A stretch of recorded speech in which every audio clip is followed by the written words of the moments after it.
Hi hello, എല്ലാവർക്കും പത്തനംമാറ്റ് സീരിയലിൻ്റെ റിവ്യൂവിലേക്ക് സ്വാഗതം. റിവ്യൂവിലേക്ക് പോകുന്നതിന് മുമ്പ് ആദ്യമേ തന്നെ പറയട്ടെ, ആരെങ്കിലും നമ്മുടെ ചാനൽ സബ്സ്ക്രൈബ് ചെയ്യാതെ കാണുന്നവരുണ്ടെങ്കിൽ ഒന്ന് ചെയ്തോളൂ. അതോടൊപ്പം തന്നെ ബെല്ലൈക്കൻ കൂടി പ്രസ് ചെയ്യാനും മറക്കരുത്. അപ്പോൾ നമുക്ക് നേരെ റിവ്യൂവിലേക്ക് പോകാം. അങ്ങനെ നമ്മുടെ ആദർശിൻ്റെ അടുത്ത് നിന്നും നേരെ നമ്മുടെ നവ്യയുടെ മുറിയിലേക്ക് വരികയാണ്. അതിനുശേഷം നവ്യയോട് പറയുകയാണ്, ചേച്ചി എന്തായാലും നമുക്ക് ഇനി അവനെ വെറുതെ വിടാൻ പാടില്ല, നമുക്ക് എന്തായാലും അവനെ കാണാനായിട്ട് പോകണം എന്നിങ്ങനെ പറയുകയാണ്. അപ്പോൾ ശരിക്കും പറയുകയാണെങ്കിൽ അത് നവ്യയ്ക്ക് ഭയം തോന്നുകയാണ്. നവ്യ പറയുകയാണ്, നയനെ ഇനി നമ്മൾ അതിനായിട്ട് പോയി കഴിയുമ്പോഴത്തേക്കിനും എന്തെങ്കിലും പ്രശ്നം വല്ലതും ആവോ, ഇനി അതുവഴി നമുക്കുള്ള പുറത്തേക്കുള്ള വഴി തുറന്നു കിട്ടോ എന്നിങ്ങനെ ചോദിക്കുകയാണ്. അതായത് അനന്തപുരിയിൽ നിന്നും പുറത്തേക്ക് പോവേണ്ടി വരുമോ എന്നാണ് നമ്മുടെ നവ്യ ചോദിക്കുന്നത്. അപ്പോൾ ആ സമയത്ത് നയന പറയുകയാണ്, ചേച്ചി അങ്ങനെ പോവേണ്ടി വരികയാണെങ്കിൽ നമുക്ക് ഒരുമിച്ചങ്ങ് പോവാം, അല്ലാതെ ഇവനെയൊക്കെ പേടിച്ച് നിൽക്കുന്നത് ശരിയല്ല. ഇതുപോലുള്ളവന്മാരെയൊക്കെ നിയമത്തിൻ്റെ മുന്നിൽ കൊണ്ടുവരണം, പബ്ലിക്കിൻ്റെ മുന്നിൽ കൈകാര്യം ചെയ്യണം ഇവനെയൊക്കെ. അങ്ങനെയാണെങ്കിൽ മാത്രമേ ഓരോ പെൺകുട്ടികളെയും ദ്രോഹിക്കുന്ന കാര്യം വരുമ്പോഴത്തേക്ക് ഇവന്മാർക്ക് ഒരു പാഠമാവത്തുള്ളൂ. ഇനിയെങ്കിലും മറ്റൊരു പെൺകുട്ടിക്കും ഇതുപോലെയുള്ള ബുദ്ധിമുട്ടുകൾ ഉണ്ടാവരുത്, അതിനു വേണ്ടിയിട്ട് ഞാൻ ചേച്ചിയുടെ ഒപ്പം തന്നെ ഉണ്ട് എന്നിങ്ങനെ പറയുകയാണ്. അപ്പോൾ അത് കേൾക്കുമ്പോഴത്തേക്ക് നമ്മുടെ നവ്യ പറയുകയാണ്, അബിയുടെ ഒപ്പം അബിയുടെ അടുത്ത് തുറന്നു പറയാമെന്ന് വെച്ച് കഴിഞ്ഞാൽ അബി അത് നേരെ ചെന്ന് അബിയുടെ അമ്മയുടെ അടുത്ത് പറയും. പിന്നെ അമ്മയും മോനും എന്നോടുള്ള ആ ഒരു സ്വഭാവം എന്നെ എങ്ങനെയെങ്കിലും ഇവിടെ നിന്ന് പുറത്തേക്ക് ആക്കാനാണ് അമ്മയും മോനും എപ്പോഴും ഗൂഢാലോചന നടത്തിക്കൊണ്ടിരിക്കുന്നത്. അതുകൊണ്ട് അബിയോട് ഇതൊന്നും പറയാൻ പറ്റില്ല. പിന്നെ ആ ഒരു കാര്യത്തിൽ നീ ഭാഗ്യവതിയാണ് നയനെ, നിനക്ക് എന്ത് വേണമെങ്കിലും ആദർശേട്ടനോട് തുറന്നു പറയാമല്ലോ, ആദർശേട്ടൻ നിന്നെ നന്നായിട്ട് മനസ്സിലാക്കുമല്ലോ എന്നൊക്കെ ഇങ്ങനെ പറയുകയാണ്. അത് കേൾക്കുമ്പോൾ നമ്മുടെ നയന പറയുകയാണ്, ഓ അതിനെക്കുറിച്ചൊന്നും പറയാതിരിക്കുന്നതാ ഭേദം. എല്ലാവർക്കും അതിൻ്റേതായ പോരായ്മകളുണ്ട് ചേച്ചി. ഈ കുടുംബത്ത് നമ്മളെ സ്നേഹിക്കുന്നവരും മുത്തശ്ശനും മുത്തശ്ശിയും അതുപോലെ കുറച്ച് പേരുണ്ട്. അതൊഴിച്ചു കഴിഞ്ഞാൽ എല്ലാവരും കണക്കാണ്. എല്ലാവർക്കും അവരുടേതായിട്ടുള്ള ഓരോ രീതികളും അവരുടേതായിട്ടുള്ള മനസ്സിൽ പലതരത്തിലുള്ള ചിന്തകളും ഒക്കെ ഉണ്ട് എന്നൊക്കെയുള്ള രീതിയിൽ നമ്മുടെ നയന പറയുകയാണ്. അതിനുശേഷം നയന പറയുകയാണ്, എന്തായാലും ചേച്ചി നമുക്ക് അവനെ നാളെ തന്നെ അവനെ പോയി കാണണം, കണ്ടേ പറ്റൂ. ഇനി അവനെ അങ്ങനെ ചേച്ചിയെ ബ്ലാക്ക്മെയിൽ ചെയ്യാൻ നമുക്ക് അനുവദിച്ച് കൊടുത്തുകൂടാ എന്നിങ്ങനെ പറയുകയാണ്. പക്ഷേ നമ്മുടെ നവ്യയ്ക്ക് ശരിക്കും പേടിയാവുകയാണ്. പക്ഷേ നയന നല്ല ധൈര്യം കൊടുത്ത് നമ്മുടെ നവ്യയെ നിർത്തുകയാണ്. പിന്നീട് അതിന് ശേഷമെന്ന് വെച്ചാൽ നമ്മുടെ കനക ഇങ്ങനെ ഇരിക്കുകയാണ്. കനക ഇങ്ങനെ ഇരിക്കുമ്പോൾ നമ്മുടെ ഗോവിന്ദനാണെങ്കിലുണ്ടല്ലോ പുറത്തേക്ക് പോകാനായിട്ട് വരികയാണ്. അപ്പോൾ കനകയോട് പറയണേ, കനകയെ ഞാൻ പുറത്തേക്ക് പോയിട്ട് വരാം എന്നിങ്ങനെ പറയുകയാണ്. അപ്പോൾ കനക അടുത്ത് ചെന്നിട്ട് പറയണം, ഗോവിന്ദേട്ടാ നമ്മുടെ നന്ദൂട്ടനെ കാണുന്നില്ലേ, നന്ദൂട്ടൻ പഴയ പോലൊന്നും അല്ല, പഴയതുപോലെയുള്ള ചൊണയും ചൊടിയും ഒന്നുമില്ല അവൾക്ക്. പണ്ടാണെങ്കിൽ അവൾ എത്ര ഉഷാറായിട്ടാണ് ഓടിച്ചാടി നടന്നത്, ഇപ്പോഴത്തെ ഒരു മുറിയുടെ ഒരു കോണിൽ ഇങ്ങനെ ഇരിക്കുക, ആകെ നല്ല സങ്കടത്തിലാണ് അവൾ എന്നൊക്കെ ഇങ്ങനെ പറയുകയാണ് കനക. എന്നിട്ട് കനക പറയുകയാണ്, പണ്ടൊക്കെ കുഞ്ഞുനാളിൽ തൊട്ടേ അവളെ കൂട്ട് മുഴുവനും ആൺകുട്ടികളോടൊത്തായിരുന്നു, അതുകൊണ്ട് തന്നെ അവളുടെ കാര്യത്തിൽ നമുക്ക് പ്രത്യേകിച്ച് അവളെ ഒന്നും ശ്രദ്ധിക്കേണ്ട ആവശ്യമൊന്നും വന്നിട്ടില്ല. പക്ഷേ ഇപ്പോൾ അവളുടെ രീതിയൊക്കെ മാറി എന്നൊക്കെ ഇങ്ങനെ പറയുകയാണ്. അത് കേൾക്കുമ്പോഴത്തേക്ക് നമ്മുടെ ഗോവിന്ദൻ പറയുകയാണ്, അത് ശരിയാ കനകേ, ഇനി നമ്മൾ പഴയതുപോലെ അവളെ ഇഷ്ടത്തിന് വിട്ടാൽ പറ്റില്ല, നമുക്ക് കൂടി അവളുടെ മേൽ ഒരു നിയന്ത്രണമൊക്കെ ആവശ്യമാണ് എന്നൊക്കെ പറഞ്ഞ് ഇങ്ങനെ സംസാരിച്ചുകൊണ്ട് നിൽക്കുമ്പോൾ നമ്മുടെ കനകയ്ക്ക് കോള് വരികയാണ്. അങ്ങനെ നമ്മുടെ കനക കോൾ എടുക്കുകയാണ്. അപ്പോൾ ആരുമല്ല വിളിക്കുന്നത്, നമ്മുടെ അനാമികയാണ് വിളിക്കുന്നത്. അനാമിക വിളിച്ചിട്ട് പറയുകയാണ്, ആൻറ്റി ഞാൻ അനാമികയാണ് സംസാരിക്കുന്നത്. എന്താ മോളെ, എന്താ കാര്യം? ആൻറ്റി അത് പിന്നെ ഞാനും അനി ഇന്ന് നമ്മുടെ വെഡ്ഡിങ് കാർഡ് അടിക്കാനായിട്ട് കൊടുക്കാനായിട്ട് പോവുമായിരുന്നു. അപ്പോൾ അനി മിക്കവാറും നമ്മുടെ എന്താ പറയുന്നത്, അനി മിക്കവാറും നന്ദുവിനെ കൂടി വിളിക്കാൻ ചാൻസ് ഉണ്ട്. അപ്പോൾ അങ്ങനെയാണെങ്കിൽ ആൻറ്റി നന്ദുവിനെ വിടരുത്, നന്ദുവും കൂടി നമുക്കൊപ്പം വരികയാണെങ്കിൽ നന്ദു സെലക്ട് ചെയ്യുന്ന കാർഡ് മാത്രമേ അനി വെഡ്ഡിങ് കാർഡ് സെലക്ട് ചെയ്യത്തുള്ളൂ. അതുകൊണ്ട് നന്ദു വരണ്ട ആൻറ്റി, നമ്മുടെ വിവാഹമല്ലേ, അപ്പോൾ അതിൻ്റെ കാർഡ് തീരുമാനിക്കാനുള്ള അവകാശം എനിക്കും അനിക്കല്ലേ, നന്ദു വന്നു കഴിഞ്ഞാൽ എൻ്റെ ആഗ്രഹങ്ങളൊന്നും നടക്കില്ല എന്നിങ്ങനെ പറയുകയാണ്. അപ്പോൾ നമ്മുടെ കനക പറയുകയാണ്, മോളെ നീ ഒരു തരത്തിൽ നീ സങ്കടപ്പെടേണ്ട, നിങ്ങളുടെ വെഡ്ഡിങ് കാർഡ് നിങ്ങൾ തന്നെയാണ് സെലക്ട് ചെയ്യേണ്ടത്, എന്തായാലും നന്ദു വരില്ല എന്നിങ്ങനെ പറയുകയാണ്. അങ്ങനെ അനാമികയ്ക്ക് ഭയങ്കര സന്തോഷമാവുകയാണ്. അങ്ങനെ ഫോൺ കട്ട് ചെയ്തതിന് ശേഷം നമ്മുടെ കനക പറയാണ്, കേട്ടില്ലേ ഗോവിന്ദേട്ടാ, ഇപ്പോൾ ഫോൺ വിളിച്ചത് അനാമികയാണ്. അനാമിക പറയുന്നത് അവരുടെ വെഡ്ഡിങ് കാർഡ് സെലക്ട് ചെയ്യാൻ പോകാൻ നേരത്ത് അനി നന്ദുവിനെ വിളിക്കാൻ സാധ്യതയുണ്ട്, അങ്ങനെ വിളിക്കുകയാണെങ്കിൽ നന്ദുവിനെ വിടരുത് എന്നാണ് ആ കുട്ടി പറയുന്നത്. അപ്പോൾ തന്നെ നമ്മുടെ ഗോവിന്ദൻ പറയാണ്, ഇതിൽ നിന്ന് നമ്മൾ മനസ്സിലാക്കേണ്ടത് അനി അനാമികയേക്കാൾ പ്രാധാന്യം കൊടുക്കുന്നത് നമ്മുടെ മകൾക്കാണെന്നല്ലേ. അത് പാടില്ല കനകെ. അങ്ങനെ ആയി കഴിയുമ്പോഴത്തേക്കിനും അവർ ജീവിതം തുടങ്ങുമ്പോൾ അവരുടെ ജീവിതത്തിൽ നമ്മുടെ മകളുടെ പേര് എപ്പോഴും വിളിച്ച് പറഞ്ഞുകൊണ്ടേയിരിക്കും. പക്ഷേ അതിനായിട്ട് നമ്മൾ അവസരം കൊടുക്കരുത്. ഇപ്പോൾ തന്നെ കണ്ടില്ലേ, അനന്തപുരിയിൽ പലതരത്തിലുള്ള ഫംഗ്ഷനുകൾ നടന്നിട്ടുണ്ട്. അപ്പോഴൊക്കെ നമ്മൾ പോയിട്ടുമുണ്ട്. ആ സമയത്തൊക്കെ നടന്ന മത്സരങ്ങളിലൊക്കെ അനി എപ്പോഴും വിളിച്ചുകൊണ്ടിരുന്നത് നമ്മളുടെ മോളെ തന്നെയാണ്. അത് അവിടെയുള്ള പലരും അത് ശ്രദ്ധിക്കുകയും ചെയ്തിട്ടുണ്ട് എന്നൊക്കെ ഇങ്ങനെ പറയുകയാണ്. അപ്പോൾ കനക പറയുകയാണ്, ശരിയാ ഗോവിന്ദേട്ടാ, അതൊക്കെ ഞാനും ശ്രദ്ധിച്ചിട്ടുണ്ടായിരുന്നു എന്നൊക്കെ ഇങ്ങനെ പറയുകയാണ്. അങ്ങനെ പറഞ്ഞുകൊണ്ടിരിക്കുമ്പോഴത്തേക്ക് നമ്മുടെ ഗോവിന്ദൻ പറയുകയാണ്, കനകെ ഇനി ഒരു കാരണവശാലും നമ്മൾ നന്ദുവിനെ കറങ്ങി നടക്കാൻ അനുവദിക്കരുത് എന്നൊക്കെ പറഞ്ഞിട്ട് നമ്മുടെ ഗോവിന്ദൻ പോവുകയാണ്. അതേസമയത്ത് നമ്മുടെ നയനയും നമ്മുടെ നവ്യയും കൂടി അണിഞ്ഞൊരുങ്ങി സുന്ദരികളായിട്ട് വരികയാണ്.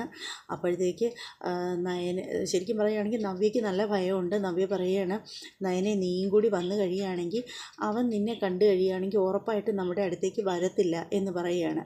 അപ്പോൾ നയന പറയുകയാണ്, ചേച്ചി അങ്ങനെയൊന്നും വിചാരിച്ചിരിക്കുകയൊന്നും വേണ്ട, എന്തായാലും ഞാനും കൂടി വരും, അത് ഞാൻ ഉറപ്പിച്ച കാര്യം തന്നെയാണ്. എനിക്ക് പേടിയാവുന്നു നയനെ, ഇവിടെ ആരെങ്കിലും അറിഞ്ഞു കഴിഞ്ഞാൽ വലിയൊരു ഭൂകമ്പം ഉണ്ടാവും എന്നിങ്ങനെ പറയുകയാണ്. അപ്പോൾ നമ്മുടെ നയന പറയുകയാണ്, ചേച്ചി അതൊക്കെ ഓർത്ത് വിഷമിക്കേണ്ട ഒരു കാര്യമില്ല, ഇനി അഥവാ ഇവിടെയുള്ളവർ അറിഞ്ഞെന്ന് തന്നെ ഇരിക്കട്ടെ, എന്തായാലും അപ്പോൾ നമുക്ക് പറയാമല്ലോ നമ്മൾ എല്ലാ കാര്യങ്ങളും ആദർശേട്ടനെ അറിയിച്ചിട്ടുണ്ടായിരുന്നു എന്ന്. അപ്പോൾ പിന്നെ നമ്മുടെ നേർക്ക് അധികം ആരും ഒന്നും പറഞ്ഞു വരില്ല എന്നൊക്കെ ഇങ്ങനെ പറയുകയാണ് നമ്മുടെ നയന. അങ്ങനെ നമ്മുടെ നവ്യ പറയാണ്, എനിക്ക് എന്തോടി പേടി തോന്നുന്നു എന്ന് പറയുമ്പോൾ, ചേച്ചി പേടിക്കണ്ട, ഞാനല്ലേ കൂടെ എന്ന് പറഞ്ഞിട്ട് നമ്മുടെ നയന നമ്മുടെ നവ്യയുടെ കയ്യിൽ പിടിച്ച് വലിച്ചുകൊണ്ട് പോവുകയാണ്. സംഭവം ഇതും കണ്ടിട്ട് നമ്മുടെ ആദർശ് അങ്ങോട്ട് ഇത് കണ്ടുകൊണ്ട് നിൽക്കുകയാണ് പുള്ളിക്കാരൻ. അപ്പോൾ ആദർശ് മനസ്സിൽ വിചാരിക്കുകയാണ്, എന്തായാലും നിങ്ങളുടെ പിന്നാലെ ഞാനും ഉണ്ട്, ഇവളുമാർ എന്തായാലും അവനെ ഇന്ന് കണ്ടുപിടിച്ചിട്ടേ അടങ്ങോള്, അപ്പോൾ എന്തായാലും നിങ്ങളെ ഫോളോ ചെയ്ത് ഞാനും ഉണ്ടാവും എന്ന് പറഞ്ഞിട്ട് ആദർശ് പെട്ടെന്ന് ഡ്രസ്സിൽ നോക്കുകയാണ്.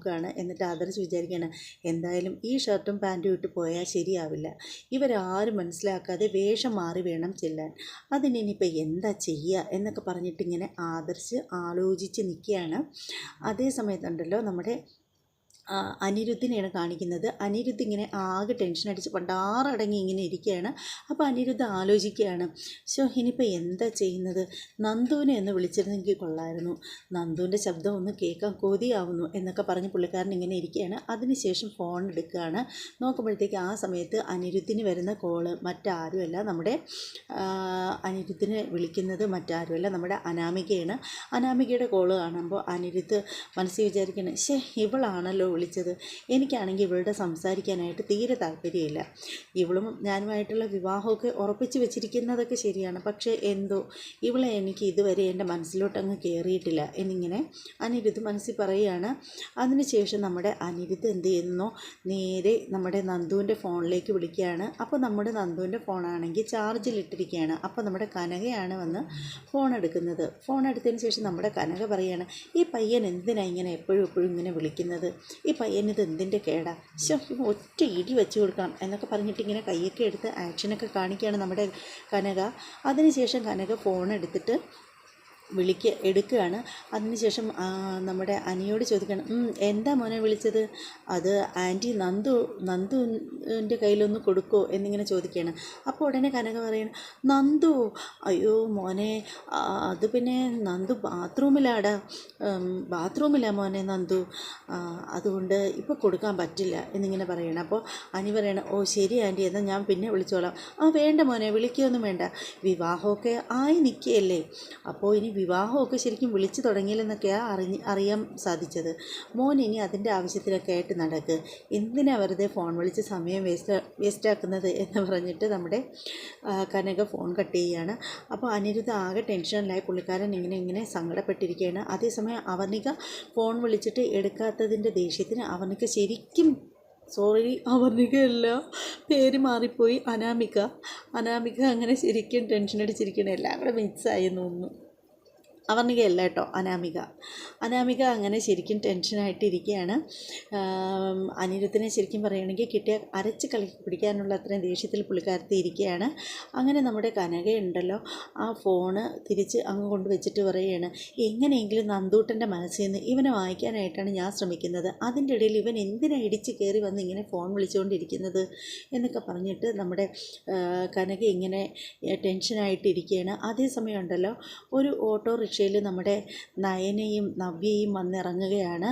മഴ പെയ്യുകയാണ്. അങ്ങനെ നല്ലൊരു കുടയൊക്കെ നിവർത്തി പിടിച്ചിട്ടാണ് പുള്ളിക്കാരത്തികൾ ഇങ്ങനെ നടന്നു വരുന്നത്. അങ്ങനെ അപ്പോൾ ആ സമയത്തിന് നവ്യയ്ക്കാണെങ്കിൽ ശരിക്കും പേടിയായിട്ട് വയ്യ. നവ്യ പറയണേ, എനിക്ക് പേടിയാവുന്ന നയനെ, എന്തെങ്കിലും പ്രശ്നമാവൂ? എൻ്റെ ചേച്ചി, ഒരു പ്രശ്നം ആവില്ല. ഇങ്ങനെയൊക്കെ പേടിച്ചിരുന്നാലേ ജീവിക്കാൻ പറ്റില്ല. അതല്ല നയനെ, നീ ഞാനും കൂടി ഒരുമിച്ച് നിൽക്കുകയാണെങ്കിൽ ഒരു പക്ഷേ ദൂരെ എവിടെയെങ്കിലും നിന്നിട്ട് അവൻ വാച്ച് ചെയ്യുന്നുണ്ടാവും. അപ്പോൾ അവൻ നമ്മൾ രണ്ടുപേരെയും തമ്മിൽ കണ്ടു കഴിഞ്ഞാൽ അടുത്തേക്ക് വന്നില്ലെങ്കിലോ? എൻ്റെ ചേച്ചി, ചേച്ചി ഒന്ന് സമാധാനമായിട്ടിരിക്കുക. നമ്മൾ ഇന്ന് ഇറങ്ങി തിരിച്ചെങ്കിൽ അവനെയും കണ്ടിട്ടേ നമ്മൾ പോവുള്ളൂ. നമുക്കൊരു കാര്യം ചെയ്യാം, അവൻ വരുന്നത് വരെ നമുക്ക് ഇവിടെ എവിടെയെങ്കിലും കടകളിലൊക്കെ തിരക്കിയിട്ട് അവനെ പറ്റി തിരക്കാം. എന്തായാലും അവൻ വർക്കൗട്ട് ചെയ്യുന്ന അവൻ്റെ ജിമ്മിൻ്റെ തൊട്ട് മുമ്പിലല്ലേ നമ്മൾ നിൽക്കുന്നത്. എന്തായാലും അവനെക്കുറിച്ച് ആരെടുത്തെങ്കിലും ചോദിച്ചാൽ അറിയാതിരിക്കാൻ വഴിയില്ല. നമുക്ക് എന്ത് ചെയ്യാം, ദേ അവിടെ ഒരു ജ്യൂസ് ബാർ കാണുന്നുണ്ടല്ലോ, നമുക്ക് അങ്ങോട്ട് പോവാം എന്നിങ്ങനെ പറയുകയാണ്. അതേസമയത്ത് ആദർശ് ഇവരെ ഫോളോ ചെയ്ത് അങ്ങോട്ട് വന്നിരിക്കുകയാണ്. ആദർശ് കാറ് മാറ്റിയിട്ടിരിക്കുകയാണ്. പുള്ളിക്കാരൻ ഒരു സിംഗിൻ്റെ പോലെ, അതായത് ഒരു സർദാർജി പോലെയുള്ള വേഷമൊക്കെ ധരിച്ചാണ് പുള്ളിക്കാരൻ വന്നിരിക്കുന്നത്. അങ്ങനെ ആദർശ് ഇങ്ങനെ അവർ പിടിക്കപ്പെടാത്ത രീതിയിൽ ഇങ്ങനെ നിൽക്കുകയാണ്. ഒരിക്കലും തിരിച്ചറിയരുത് എന്നുള്ള ഉദ്ദേശത്തോടു കൂടിയാണ് നമ്മുടെ ആദർശ് വന്നിരിക്കുന്നത്. അങ്ങനെ നമ്മുടെ നയന നവ്യയും കൂട്ടി ഒരു ജ്യൂസ് ബാറിലേക്ക് പോവുകയാണ്. അവിടെ ചെന്നിട്ട് ജ്യൂസൊക്കെ ഓർഡർ ചെയ്യുകയാണ്. എന്നിട്ട് അവരിങ്ങനെ കഴിച്ചുകൊണ്ടിരിക്കുന്നതാണ് കാണിക്കുന്നത്. അതേസമയം നേരെ നമ്മുടെ ആദർശും അങ്ങോട്ടേക്ക് വച്ചടിക്കുകയാണ്. ആദർശ് വന്നിട്ട് നയനയും നവ്യയും ശ്രദ്ധിക്കാതെ രീതിയിൽ കുറച്ച് എതിരോട്ട് മാറിയിരിക്കുകയാണ്. പക്ഷെ നയന കാണുകയാണ്. നയനയ്ക്ക് ഒറ്റ നോട്ടത്തിൽ മനസ്സിലാവുകയാണ് ഇത് തൻ്റെ ആദർശാണ് എന്നുള്ള കാര്യം. എന്നിട്ട് നയന ഇങ്ങനെ തന്നെ ഇരിക്കുകയാണ്. നോക്കുമ്പോഴത്തേക്ക് നയന ശരിക്കും ആദർശിനെ തന്നെ നോക്കുകയാണ്. അപ്പോൾ ആദർശ് മനസ്സിൽ വിചാരിക്കണം, ഓഹോ ഇവളെന്താ എന്നെ തന്നെ ഇങ്ങനെ നോക്കുന്നത്, സിഐഡിക്ക് കയ്യും കാലും വച്ചോളാം ഇവക്കിനി മനസ്സിലാവൂ എന്നൊക്കെ പറഞ്ഞിട്ട് ആദർശ് ഇങ്ങനെ ഇരിക്കുമ്പോൾ ആദർശിന് 1-2 കോള് വരികയാണ്. ആദർശ് മെല്ലെ എടുത്തിട്ട് പിന്നെ അങ്ങോട്ട് വിളിക്കാമെന്ന് പറഞ്ഞിട്ട് വെക്കുകയാണ്. നയന രൂക്ഷമായിട്ടിങ്ങനെ ആദർശിനെ തന്നെ നോക്കിയിരിക്കുകയാണ്. അതേസമയം നമ്മുടെ നവ്യ പേടിച്ചു പോയി. നവ്യ പറയണം, ആ സർദാർജി എന്താ നയനെ നമ്മൾ രണ്ടുപേരെയും തമ്മിൽ നോക്കിയിരിക്കുന്നത്, ഇനി ഒരുപക്ഷെ അവൻ വേഷം മാറി വന്നതായിരിക്കും അത്. അപ്പോൾ ഉടനെ നയന പറയണേ, ആവാനും വഴിയുണ്ട് ചേച്ചി എന്നിങ്ങനെ പറയുകയാണ്. അതിനുശേഷം നമ്മുടെ നയന പറയുകയാണ്, ഒരു കാര്യം ചെയ്യും ചേച്ചി, നമുക്ക് ഇവിടുത്തെ ഈ റെസ്റ്റോറൻറ്റിൻ്റെ മാനേജറോട് ചോദിക്കാം, ഇവൻ്റെ ഫോട്ടോ കാണിച്ചിട്ട് ഇവനെ അറിയാമോന്ന്. എന്തായാലും തൊട്ടടുത്താണല്ലോ ഇവൻ്റെ ജിമ്മ് എന്ന് പറയുകയാണ്. അപ്പോഴത്തേക്ക് നമ്മുടെ നവ്യ മോളാണ്. അങ്ങനെ അവർ രണ്ടുപേരും കൂടി ചെന്നിട്ട് ആ ഫോട്ടോ മൊബൈലിൽ നിന്ന് എടുത്ത് കാണിക്കുകയാണ്. ഇയാളെ അറിയാമോ എന്ന് ചോദിക്കുമ്പോൾ മാനേജർ പറയുകയാണ്, അറിയാം, ഇതിതാ തൊട്ടപ്പുറത്ത് ജിമ്മ് നടത്തുന്ന ആളല്ലേ, ഇയാളുടെ ക്യാരക്ടർ എങ്ങനെയാണെന്ന് ചോദിക്കുമ്പോഴത്തേക്ക് പറയുകയാണ്, നല്ല ക്യാരക്ടറാണ്, വേറെ പ്രശ്നമൊന്നുമില്ല, നല്ല സ്വഭാവമുള്ള ആളാണ്. എന്താ അയാളുടെ ബന്ധു വല്ലതും ആണോ, അയാളെ അറിയോ, അതേ ഇനി അയാൾക്ക് വിവാഹം വല്ലതും ആലോചിക്കാനാണോ എന്നൊക്കെ ഇങ്ങനെ ചോദിക്കുകയാണ്. അപ്പോൾ നയന പറയണേ, ഒന്നിനുമല്ല, വെറുതെ തിരക്കിന്നേ ഉള്ളൂ എന്ന് പറഞ്ഞിട്ട് നയനയും നവ്യയും കൂടി അങ്ങോട്ട് പോവുകയാണ്. അപ്പോൾ ആ സമയത്തിന് ആദർശ് ഇങ്ങനെ നോക്കുകയാണ്. അപ്പോൾ അവർ കൈയൊക്കെ കഴുകിയിട്ട് ഇങ്ങോട്ട് മാറി വരുന്ന സമയത്തിന് നയന പറയുകയാണ്, ദേ അവിടെ ഇരിക്കുന്ന ആ സർദാർജി ഉണ്ടല്ലോ, ഞങ്ങളെ ചുമ്മാ വാച്ച് ചെയ്തുകൊണ്ടിരിക്കുകയാണ്, കുറേ സമയമായിട്ട് അയാൾ നമ്മളെ തന്നെ നോക്കി ഇങ്ങനെ ഇരിക്കുകയാണ്, അയാൾക്ക് എന്തോ കുഴപ്പമുണ്ടെന്ന് തോന്നുന്നു എന്നൊക്കെ പറയുകയാണ്. അതിനുശേഷം നമ്മുടെ മാനേജർ വന്നിട്ട് നമ്മുടെ ആദർശിനെ വിളിക്കുകയാണ്. അങ്ങനെ ആദർശിനെ അവരെ എല്ലാവരും കൂടി നിൽക്കുകയാണ്. നമ്മുടെ നയനയും നവ്യയും ആദർശും എല്ലാവരും കൂടി ഇങ്ങനെ നിൽക്കുമ്പോഴത്തേക്ക് നമ്മുടെ മാനേജർ ചോദിക്കുകയാണ്, താൻ എന്തിനാടോ ഇവരെ തന്നെ എപ്പോഴും ഇങ്ങനെ വാച്ച് ചെയ്തുകൊണ്ടിരിക്കുന്നത് എന്നിങ്ങനെ ചോദിക്കുമ്പോൾ ആദർശ് പറയണം, അവരെൻ്റെ ഭാര്യയാണ് എന്ന് പറയുകയാണ്. ഭാര്യയോ എന്നിങ്ങനെ ചോദിക്കുമ്പോൾ നയനയോട് ചോദിക്കുകയാണ്, ഇയാൾ പറയുന്ന കേട്ടില്ലേ നിങ്ങളുടെ ഹസ്ബൻഡാണെന്ന്. എനിക്ക് ഇയാളെ അറിയത്തുകൂടിയില്ല എന്ന് പറഞ്ഞിട്ട് നയനയും നവ്യയും അവിടെ നിന്ന് പോവുകയാണ്. അതേസമയം അവർ പോയി കഴിയുമ്പോഴത്തേക്ക് ആദർശിനോട് മാനേജർ ചോദിക്കുകയാണ്, തനിക്കൊക്കെ വേറെ പണിയില്ലേടോ, താനൊക്കെ എന്താടാ വേഷം മാറിയിട്ട് ഇങ്ങനെ പെണ്ണുങ്ങളുടെ പിന്നാലെ നടക്കുന്നത് എന്നൊക്കെ പറഞ്ഞിട്ട് കുറേ ആക്ഷേപങ്ങൾ പറയുകയാണ്. അപ്പോൾ ആ സമയത്തിന് ആദർശ് താടിയും മുടിയും എല്ലാം ഊരി പറിച്ച് വെക്കുകയാണ് ആദർശ്. എന്നിട്ട് നോക്കുമ്പോഴത്തേക്ക് ആദർശിൻ്റെ രൂപത്തിൽ തന്നെ ആദർശ് നിൽക്കുകയാണ്. അപ്പോൾ നമ്മുടെ മാനേജർ ചോദിക്കുകയാണ്, താനൊക്കെ എന്തിനാടോ ഇങ്ങനെ വേഷം മാറി പെണ്ണുങ്ങളെ പിന്നാലെ നടക്കുന്നത്? എടോ, അത് ഒരു സാധാരണ പെണ്ണല്ല, അവളെൻ്റെ ഭാര്യയാണ്.